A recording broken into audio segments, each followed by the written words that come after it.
வணக்கம், welcome back to Divya Sriram life style.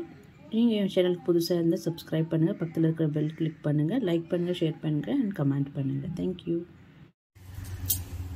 இப்போ நம்ம ஓலன் பண்ணிக்கலாம். இதில் கும்பலுக்காய ஒரு கப் அளவுக்கு எடுத்துருக்கிறேன் ஒயிட் பூசணிக்காய். அது கூடவே இந்த மாதிரி பச்சை ஒயிட் காராமணினா எடுத்துங்க, இல்லைன்னா ப்ரௌன் கலர்னா எடுத்துங்க. இதே தண்ணியில் நான் குக் பண்ணி வச்சுருக்கிறேன். இது பூசணிக்காய் நல்லா குக் ஆகிற வரைக்கும் நம்ம இதிலே போட்டு ஒரு 10 மினிட்ஸ் நல்லா இது குக் ஆகணும். ஸோ நம்ம இதிலே கொஞ்சமாக நல்லா ஃப்ரெஷ்ஷான கறிவேப்பிலை ஆட் பண்ணிக்கலாம். ஒரு 3 பச்சை மிளகாய் கட் பண்ணி வச்சுருக்கிறோம்.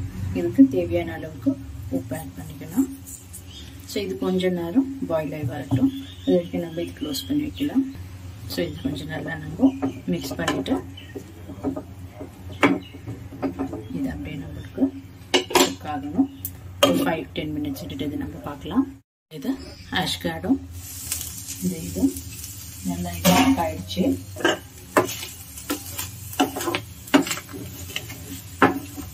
ஸோ நான் இப்போ கொஞ்சமாக தேங்காய் அரைச்சி இதை ஆட் பண்ணிக்கிறேன். நீங்கள் பால் கூட ஆட் பண்ணிக்கலாம். இந்த மாதிரி அரைச்சி சேர்த்தா இன்னும் நல்லா டேஸ்ட்டாக இருக்கும். இதில் ஒரு 5 நிமிஷம் அப்படியே நம்மளுக்கு குக் ஆகட்டும்.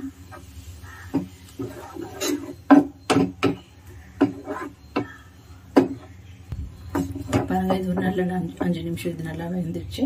இன்னும் ஒரு 1/2 கப் அளவுக்கு தேங்காய் பால் ஆட் பண்ணிக்கலாம். சரி, நல்ல ஒரு ஹை ஃப்ளேமில் வச்சு உப்பு வேணும்னு செக் பண்ணிக்கோங்க. சரி, அவ்வளோதான், நம்மளுக்கு ஓலன் ரெடி ஆயிடுச்சு.